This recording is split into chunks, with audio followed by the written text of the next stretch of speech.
입니다. 오늘은 우리가 사도신경 11번째 시간인데요. 나는 몸의 부활을 믿습니다 라는 제목으로 함께 말씀을 나누려고 합니다. 우리가 지난 시간에 죄의 용서에 관하여 말씀을 같이 나누었어요. 여러분, 우리는 죄 용서를 받았나요? 못 받았나요?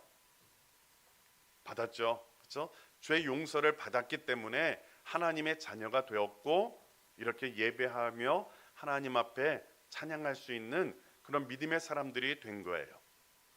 그런데요, 만약 우리가 예수 그리스도로부터 죄의 용서함을 받지 못했다면, 즉 죄 사함을 받지 못하고 구원받지 못했다면 우리에게 다가오는 죄의 결과는 무엇일까요? 우리가 용서를 받지 못했다면 우리는 어떻게 될까요? 로마서 6장 23절은 이렇게 이야기하는데요. 우리 같이 한번 읽을까요? 시작.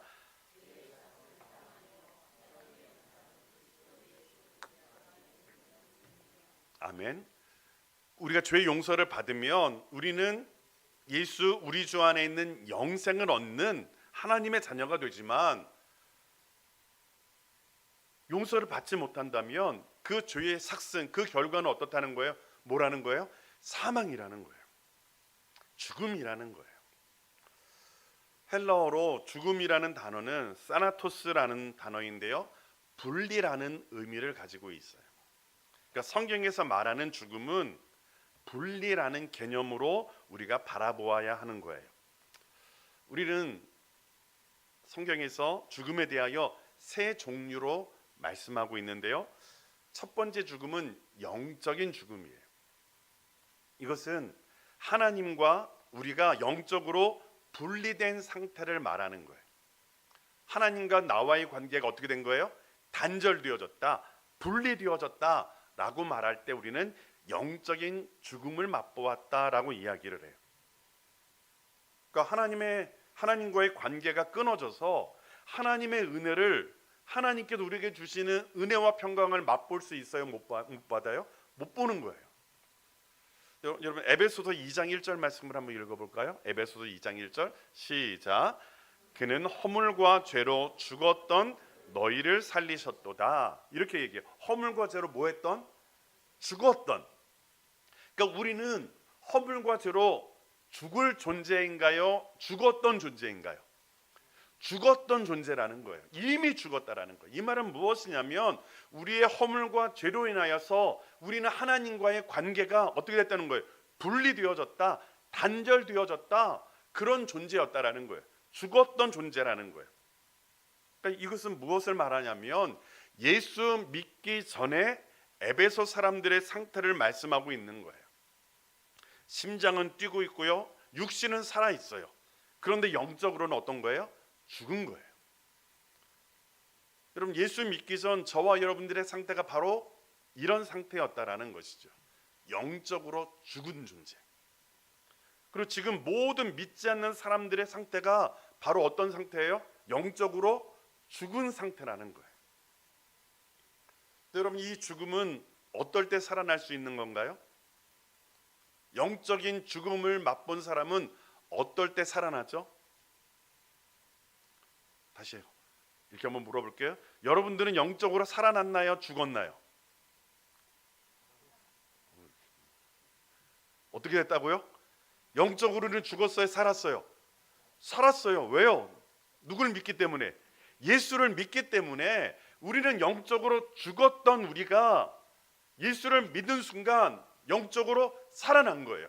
그래서 하나님이 우리에게 은혜와 평강을 주세요, 안 주세요? 주시는 거예요. 여러분, 저와 여러분들은 허물과 죄로 죽었던 존재이지만, 영적으로 죽었던 존재이지만 하나님의 은혜로 예수 그리스도를 믿음으로 살아난 존재임을 믿으시기를 간절히 소원합니다. 첫 번째, 영적인 죽음이에요. 두 번째 죽음은 우리의 육신의 죽음이에요. 우리가 흔히 말하는 죽음, 즉 사망을 말하는 것이죠. 우리는 죽을 때 성경은 우리의 영혼과 육신이 분리된다 이렇게 말하고 있어요. 우리 마태복음 27장 50절 말씀을 같이 한번 읽을까요? 시작. 예수께서 다시 크게 소리 지르시고 영혼이 떠나시니라. 그렇죠? 죽음은 우리의 육신과 영혼이 분리되어졌다 이렇게 이야기해요. 그러니까 육체의 죽음은 우리의 영혼이 육신에서 떠나는 것이에요. 그렇기 때문에 땅에는 뭐만 남는 거예요? 육신만, 시신만 남아 있는 거예요. 이것이 바로 육신의 죽음이라는 것이죠. 그러니까 우리가 이제 육체적인 죽음을 맛보면 그때 우리의 영혼은 어떻게 돼요? 분리가 되어지는 거예요. 그렇죠? 그래서 믿는 사람의 영혼은 낙원이라고 하는 곳 또는 뭐 천국이라고 해도 돼요. 그곳에서 하나님과 함께하는 것이고요. 믿지 않는 자들의 영혼은 어떻게 돼요? 분리되어져서 음부에 갇히게 된다라고 말하는 거예요. 그러니까 우리의 육신과 영혼이 분리되어지는 것, 이것을 우리가 흔히 말하는 죽음이라고 이야기하는 거예요. 세 번째 죽음은요, 영원한 죽음이에요. 이것은 마지막 심판 때에 하나님께서 우리로 육신이 부활하게 하셔서 믿는 자는 어떻게 되죠? 생명의 부활로, 믿지 않는 자는요 심판의 부활로 나타나게 된다라고 말하는 거예요. 그렇게 되어져서 믿지 않는 자, 믿지 않은 채 죽음을 맛본 자는 마지막 심판 때에 영원한 죽음을 맛보게 되는 거예요. 그렇죠? 영원한 죽음. 그래서 이제는 더 이상 구원받을 소망이 없는 상태, 영원한 형벌을 받게 되는 상태를 말하는 거예요. 그것이 뭐라고요? 영원한 죽음이라는 거예요. 다시 세 가지. 첫 번째 죽음은 뭐라고요? 영적인 죽음. 두 번째는요, 육신의 죽음. 세 번째는 영원한 죽음이에요. 그렇죠? 저와 여러분들은 영적인 죽음에서는 어떻게 된 거예요? 살아났어요. 육신의 죽음은요, 아직 안 죽었어요. 그렇죠? 앞으로 어떻게 되죠? 죽게 될 거예요. 그렇죠? 죽게 될 거예요. 영원한 죽음은요, 미래에 맛보게 될까요? 안 맛보게 될까요? 안 맛봐요. 믿는 사람들은 영원한 죽음을 맛봐요? 안 맛봐요? 안 맛봐요. 우리는 영원한 죽음을 맛보는 것이 아니라 영원한 생명, 영생을 맛보게 될 줄로 믿습니다. 그렇죠? 그럼 그것이 이제 어떻게 이루어지는가 하는 거죠. 근데 여러분, 믿지 않는 사람들은 우리 요한계시록 20장 14절 15절 말씀 한번 같이 한번 읽어볼게요. 시작. 사망과 음부도 불못에 던져지니 이것은 둘째 사망 곧 불못이라. 누구든지 생명책에 기록되지 못한 자는 불못에 던져지더라. 이것이 영원한 죽음을 맛보게 되는 것을 우리에게 보여주는 거예요. 생명책에 기록되지 못한 자들, 믿지 않는 사람은 둘째 사망의 때에 어떻게 되는 거예요? 불못에 던져져서 영원한 죽음을 맛보게 된다라고 이야기하는 거예요. 그렇다면 여러분, 믿지 않는 사람들은 이 세 가지 죽음을 인정할까요? 인정하지 않을까요? 인정하지 않죠. 믿지 않는 사람은 알지 못하죠. 영적인 죽음 모르는 거예요. 육체의 죽음은 뭐 인정하죠. 영원한 죽음은 인정하지 않죠. 그렇죠? 두 번째 죽음, 육신의 죽음만을 인정하는 것이고, 뭐 사람에 따라서 육신의 죽음 이후에 어떠한 삶을 살게 될 것인지 다양한 견해를 내놓을 뿐이에요. 공자는 죽음에 대하여 이렇게 이야기했어요. 사람이 사는 것도 모르는데 어찌 죽는 것을 알겠는가 라면서 한마디로 죽음 이후의 삶에 대하여 잘 모르겠다라고 이야기를 합니다. 또 어떤 사람들은 우리의 몸은 죽지만 그 영혼은 영원히 살아있다라고 주장하는 사람들도 있어요. 그리고 돌을 닦아서 도인이 되어서 도인을 지나 신선이 되면 죽음을 면할 수 있다라고 말하면서 육체와 영혼이 모두 죽지 않을 수 있는 길이 있다라고 주장하는 사람들도 있어요. 불교에서는 어떡하죠? 죽음 이후에는 어떻게 된다고 이야기해요? 다른 생명으로 되돌아온다는 윤회설을 주장하기도 하는 거예요. 그러니까 죽음 이후에 어떻게 되는지에 대해서 다양한 견해를 내놓을 뿐이죠. 그런데 우리들은 죽음에 대하여 무엇을 믿는 존재인가 하면 이 세 가지 죽음을 다 믿는 존재라는 거예요. 영적인 죽음과 육체의 죽음과 영원한 죽음을 믿는 사람들이에요. 그런 가운데 우리는 뭐라고 고백하냐면 우리의 몸이 다시 사는 것과 영원히 사는 것을 믿습니다. 이렇게 사도신경의 고백을 통해서 우리의 믿음을 고백하는 거예요. 그럼 여러분, 우리는 죽음 이후에 끝이라고 이야기하는 사람들인가요? 아니에요. 우리는 죽음 이후의 끝이 아니라 우리의 몸이 어떻게 된다고요? 다시 사는 것이고 영원히 사는 것이다. 이렇게 믿는 사람들이라는 거예요. 그러니까 우리의 몸이 다시 사는 것, 그리고 영원히 사는 것을 믿는 존재들이에요. 오늘은 그 가운데 이 몸이 다시 사는 것에 대해서 같이 말씀을 나누고요. 다음 주에는 영원히 사는 것에 대해서 같이 말씀을 나누는 거예요. 그런데 여러분, 우리가 이런 고백이 가능한 것은 누구 때문에 가능한 것이죠? 우리가 죽음 이후에 몸이 다시 살고 영원히 산다 이렇게 고백하고 믿을 수 있는 것은 누구 때문에 가능한 거예요? 예수님 때문에 가능한 거예요. 그리스도 예수 안에 있는 믿음 때문에 그것이 가능한 거예요. 우리는 그 믿음 안에서 우리의 인생을 보는 거예요. 그래서 우리의 인생이 죽음으로 끝나지 않고 우리 몸이 다시 살고 우리가 영원히 산다 이렇게 믿음으로 고백할 수 있는 것은 우리 안에 예수 그리스도가 계시고 우리가 그리스도 안에 거하기 때문에 고백할 수 있는 은혜라는 거예요. 여러분, 이렇게 삶을 바라보는 사람, 이렇게 죽음을 바라보는 사람과 그렇지 못한 사람은 너무나 다르다라는 거예요. 많은 장례식에 가보는데요, 장례식에 갈 때도 마찬가지고요, 죽음을 맛보는 임종전에 있는 사람들을 우리가 신방할 때도 마찬가지예요. 하나님을 믿는 사람, 그리고 이 몸이 다시 사는 것과 영원히 사는 것을 믿는 사람은 죽음 앞에서도 어떻게 하죠? 담대한 거예요. 죽음 앞에서도 흔들리지 않는 거예요. 그리고 그 사람이 장례식을 치를 때에도 마찬가지예요.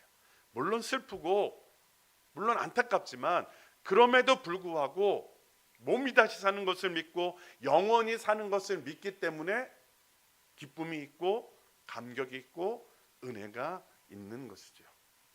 원하기는 저와 여러분들이 우리의 삶을 그렇게 바라볼 수 있게 되기를 간절히 소원합니다.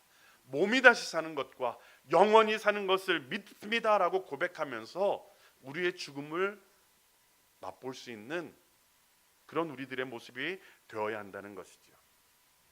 그렇다면 우리 기독교인들에게 있어서 육신의 죽음은 어떤 의미가 있을까요? 우리의 육신이 죽는 것.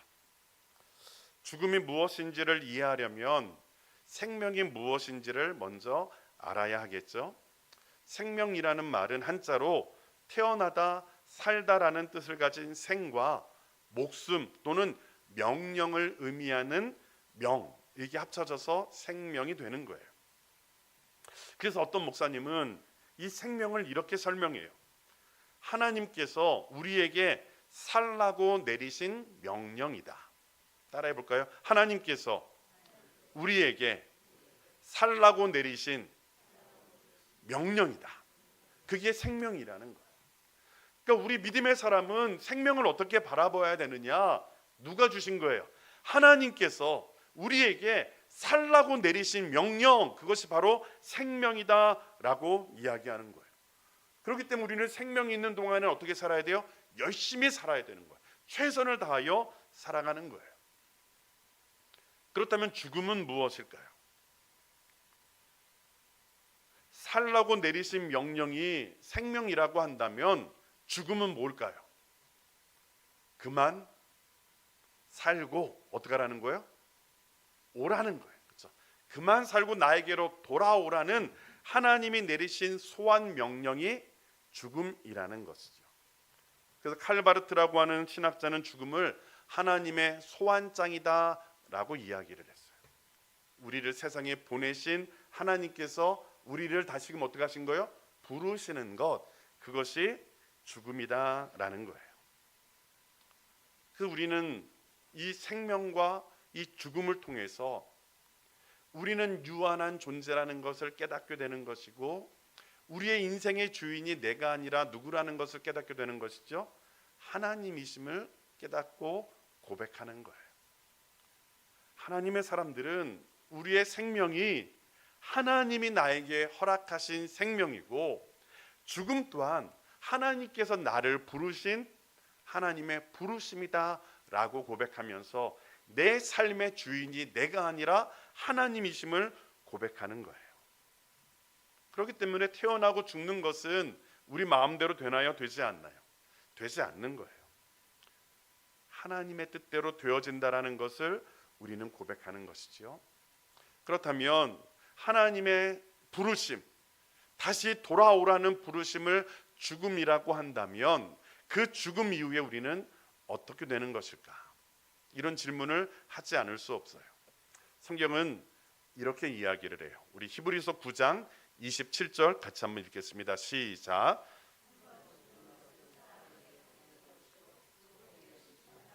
한 번 죽는 건 사람에게 정하신 것이요, 그 후에는 무엇이 있을 것이다? 심판이 있을 것이다. 요한복음 5장 29절에서도 이렇게 이야기합니다. 같이 읽어요. 시작. 선한 일을 행한 자는 생명의 부활로, 악한 일을 행한 자는 심판의 부활로 나오리라. 그렇죠? 한 번 죽는 것 정해진 것이에요. 근데 그 위에는 무엇이 있어요? 심판이 있을 거예요. 그 심판 때에 하나님께서 우리를 다시 부르실 거예요.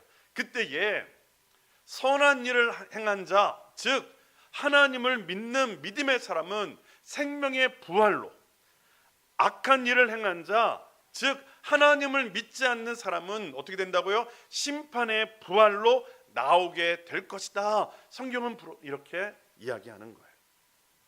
그러니까 우리의 죽음, 저와 여러분들은 반드시 죽을 거예요. 근데 그 죽음 위에 우리는 어떻게 된다고요? 하나님께서 다시금 우리를 하나님 앞에 서게 하실 때가 있다라는 거예요. 오라기는 저와 여러분들이 그때에 생명의 부활로 하나님 앞에 서게 되기를 주님의 이름으로 축원합니다. 우리가 잘 알듯이 바울의 사도로서의 사명의 출발점은 부활하신 예수 그리스도와의 만남이었어요. 그렇기 때문에 사도 바울의 메시지의 핵심은 무엇이었을까요? 사도 바울이 무엇을 전했을까요? 예수 그리스도의 부활을 전한 거예요. 그리고 그가 가진 소망은 그 예수 그리스도의 부활에 근거하여 성도들이 믿음을 가지고 살아가며 그 부활의 소망을 가지고 살아가기를 원했던 거예요. 그런데 그가 복음을 전한 고린도 교회에 이 부활에 대하여 의구심을 품고 있는 성도들이 있었던 거예요. 뭐 어쩌면 당연한 것 아닐까요? 부활이라는 것이 우리의 눈으로 확인할 수 있어요, 없어요? 없는 거예요. 그리고 믿기 어려운 일이기도 하잖아요. 그렇기 때문에 어쩌면 부활이 정말 있을 것인가, 부활은 무엇인가 질문하는 것은 당연하다는 것이죠. 고린도 성도들도 마찬가지였어요. 그래서 그들이 이렇게 질문을 제시하는 거예요. 우리 고린도전서 15장 35절인데요. 같이 한번 읽을게요. 시작.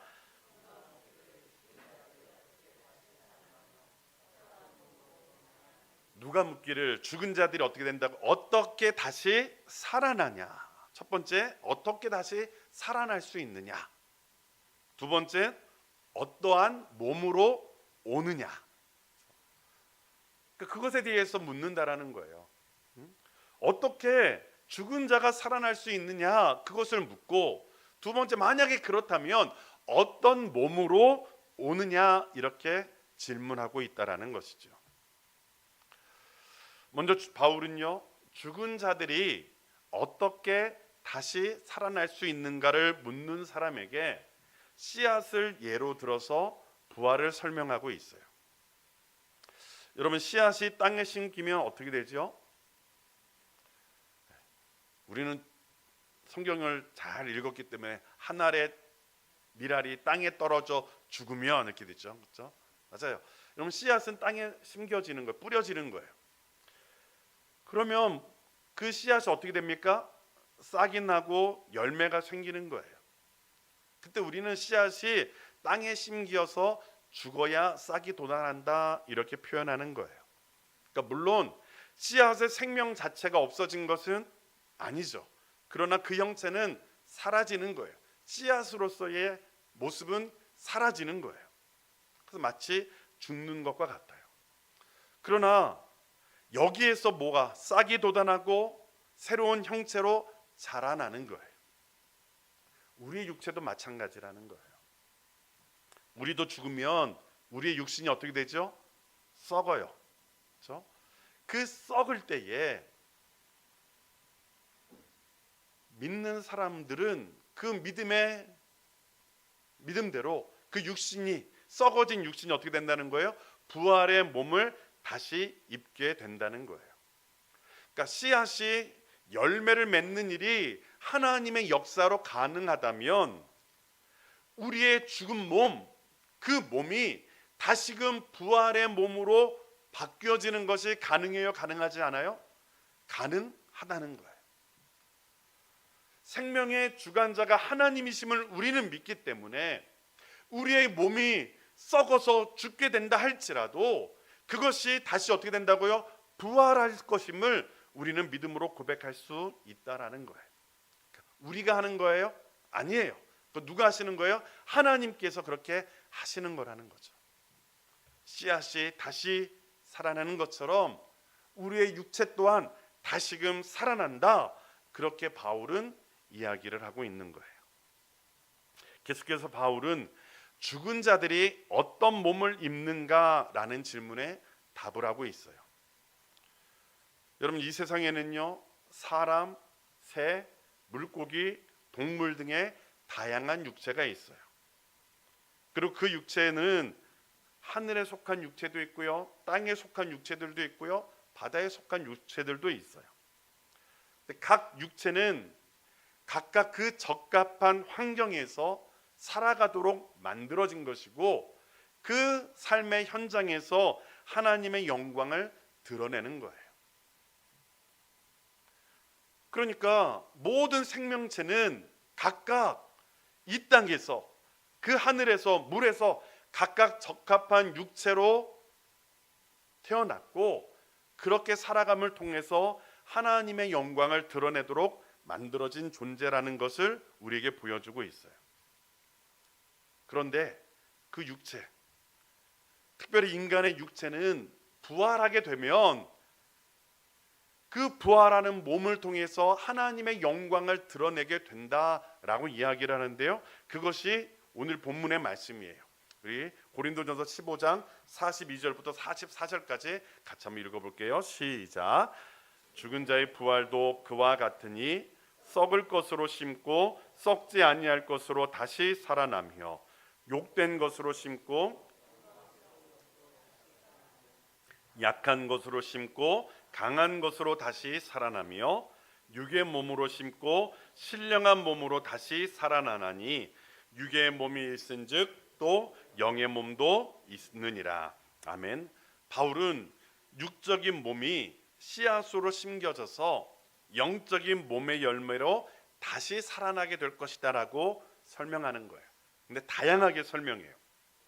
썩을 것으로 심겨지지만 그것이 어떻게 된다고요? 썩지 아니할 것으로 다시 살아난다.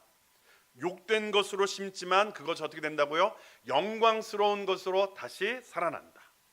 약한 것으로 심지만 그것이 어떻게 된다고요? 강한 것으로 다시 살아난다. 육적인 몸이 영적인 몸으로 살아나게 될 것이다라고 이야기를 해요. 여러분, 지금의 몸은 죽으면 어떻게 되죠? 썩어지는 거예요. 그리고 지금의 몸은 죄의 유혹에 쉽게 넘어지는 욕된 몸이라는 거예요. 부끄러운 몸이라는 거예요. 그리고 지금의 몸은 다치고 병들고 노화되는 약한 몸이라는 거예요. 여러분, 우리의 몸이 그렇잖아요. 그렇죠? 우리의 몸은 썩을 몸이고 우리의 몸은 욕된 몸이에요. 그리고 우리의 몸은 약한 몸이라는 거예요. 우리 나이 드신 분들 점점 40이 넘어가고 50이 넘어가고 60이 넘어가고 70이 넘어가면 몸이 어떻다고 이야기하세요? 달라지잖아요. 그렇죠?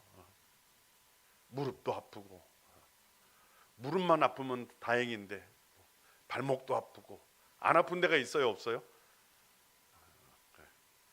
안 아픈 데가 없으면 좋겠는데 안 아픈 데가 많잖아요. 그렇죠? 아니, 안 아픈 데가 없잖아요. 그렇죠? 점점 아픈 데가 많아지는 것이 우리의 몸이에요. 저도 50이 넘어가니까, 죄송합니다, 50이 넘어가니까 몸이 예전과 달라요, 같아요? 달라야죠. 그게 정상이겠죠. 네, 그렇죠. 그러니까 우리의 몸은 그런 몸이라는 거예요. 썩어질 몸이고 욕된 몸이에요. 우리가 정말 하나님이 기뻐하시는 일을 행하려고 하지만 점점 우리는 그렇게 살아가기 연약한 몸이라는 거예요. 부끄럽고 하나님 앞에 죄스러운 그런 모습으로 살아갈 수밖에 없는 우리들의 모습이라는 거예요. 그렇게 연약한 몸이라는 것이죠. 우리는 그런 몸을 가지고 어디에서 살아가는 거예요? 이 세상에서 살아갈 수밖에 없는 그런 존재라는 거예요. 그런데요, 그런 몸, 썩어질 몸, 욕된 몸, 약한 몸이 죽음으로 끝날 때 그렇게 끝나는 것이 아니라는 거예요. 성경은 분명하게 말하고 있는 거예요. 우리 썩어질 몸이 어떻게 된다고요? 썩지 아니할 몸으로 다시 살아난다. 우리의 욕된 몸이 어떻게 된다고? 영광스러운 몸으로 다시 살아난다. 우리의 약한 몸이 다시 강한 몸으로 다시 살아난다. 이렇게 이야기하는 거예요. 썩어질 몸, 욕된 몸, 약한 몸은 천국에서 하나님과 살아가기에 적합하나요? 적합하지 못하나요? 적합하지 못해요. 그런 몸을 가지고는 하나님의 영광 안에서 영생을 누릴 수 없다라는 거예요. 근데요, 우리가 죽게 되면, 죽고 난 이후 다시 부활하면 우리의 몸이 어떻게 된다고요? 썩지 아니할 몸, 하나님 앞에 욕된 몸이 아니라 영광스러운 몸, 하나님 앞에 약한 몸이 아니라 강한 몸으로 다시 살아나서 하나님과 더불어 살아가기에 합당한 몸으로 어떻게 된다고요? 부활한다. 다시 살아나게 될 것이다 라고 성경은 우리에게 말씀하고 있는 거예요. 여러분, 그것을 소망하시나요? 여러분, 지금 우리의 이 몸을 가지고 천국에서 영원히 함께 살아간다면 하나님 앞 우리는 썩어질 몸이고 욕된 몸이고 약한 몸이 되는 거예요. 그런데 그때에 그곳에서 하나님과 함께 할 때에는 우리의 몸이 변화되어지는 거예요. 썩지 아니할 몸으로, 영광스러운 몸으로, 강한 몸으로 변화되어져서 하나님과 더불어서 영원한 기쁨과 행복을 누리며 살게 될 것이다. 그렇게 성경은 이야기하고 있다라는 거예요. 여러분, 그것을 믿으시나요? 우리의 몸이 그렇게 변화되어질 것을 믿으시나요? 그것이 몸의 부활을 믿는 믿음의 사람의 모습이라는 거예요. 지금은 우리가 비록 연약하고 병들고 약하여서 매일 아프고 잠도 잘 못 자고 그렇게 하나님 앞에 그런 몸으로 살아갈 수밖에 없는 그런 존재들이지만, 그때에는 그 몸이 변화되어져서 하나님과 더불어 영원히 기뻐하고 영원히 하나님을 찬양하며 하나님의 이름을 높이며 살아갈 수 있는 그런 영광스러운 몸으로 변화될 것이다. 이렇게 말씀하고 있다라는 것이죠. 그럼 그것을 소망하며 믿음으로 살아갈 수 있기를 간절히 소망합니다. 그런데요, 여기서 명심할 것이 있어요. 바울은 우리의 몸이 썩어질 몸이고 욕된 몸이고 약한 몸이라고 말하고 있어요. 그러나 그렇다고 해서 그 몸을 함부로 해도 된다라고 말하지는 않고 있다라는 거예요. 우리의 몸이 하찮은 것이기 때문에 마음대로 해도 된다라고 이야기하지 않고 있다라는 거예요. 여러분, 로마서 12장 1절 말씀은 매우 중요한 말씀인데요, 우리 같이 한번 로마서 12장 1절 말씀을 같이 한번 읽을까요? 시작.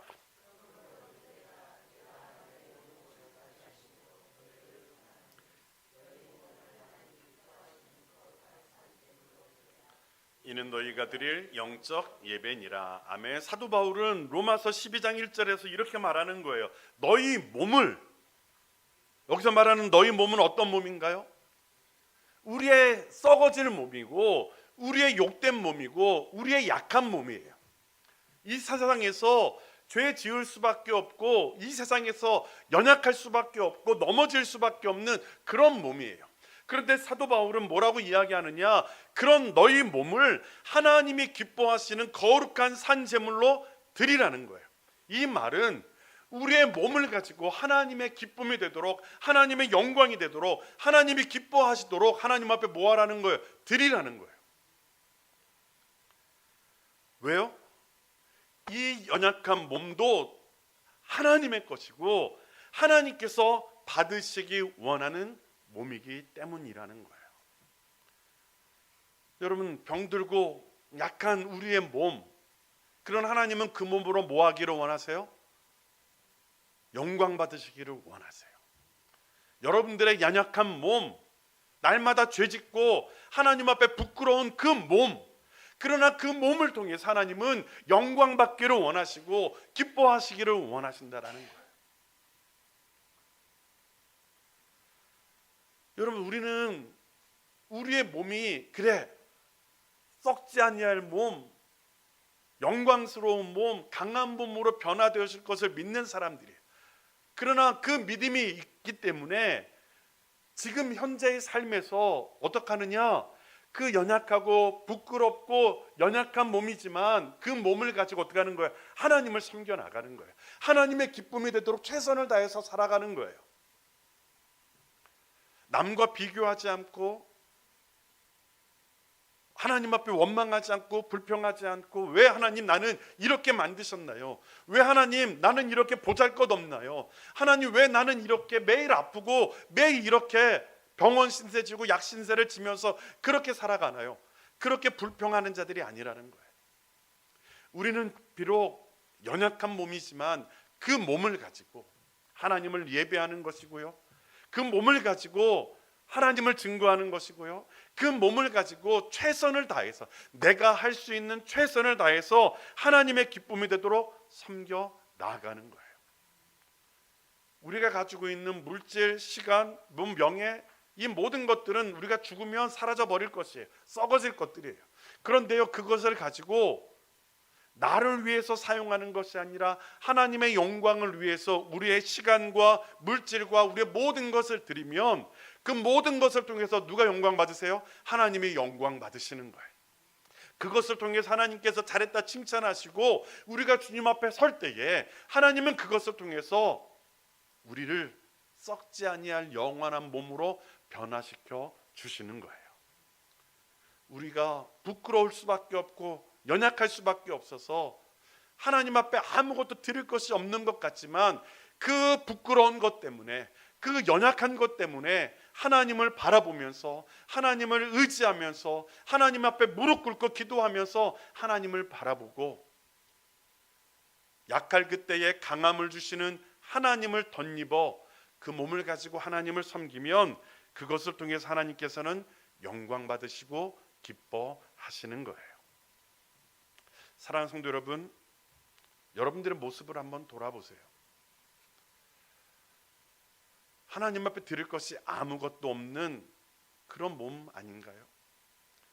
하나님을 위해서 살아간다라고 다짐하고 결단하고 그렇게 매일 그렇게 헌신을 다짐하지만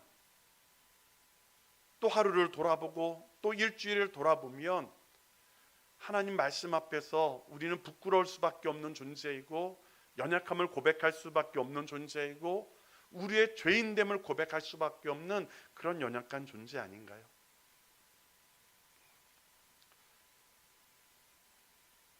매일 남과 비교하면서 왜 다른 사람들은 저렇게 잘하고 있는데 왜 나는 잘 못하고 있는가? 왜 다른 사람들은 저렇게 잘 살고 있는데 왜 나는 그렇지 못한가? 한 달란트 받은 자처럼 2달란트, 5달란트 받은 자와 자신을 비교하면서 살아가고 있는 것이 우리들의 모습은 아닌가요? 우리가 부활을 믿고 우리의 몸이 하나님이 기뻐하시는 온전한 몸으로 그렇게 변화되어질 것을 믿는다고 한다면 지금 우리의 모습 속에서 저와 여러분들이 가지고 있는 것을 통해서 하나님의 기쁨이 되고 하나님의 영광을 위해서 사용되어질 수 있도록 헌신하며 나아가는 믿음으로 나아갈 수 있어야 된다라는 것입니다. 원하기는 저와 여러분들이 그렇게 하나님 앞에 서게 되기를 간절히 소원합니다. 하나님, 나는 연약합니다. 나는 부족합니다.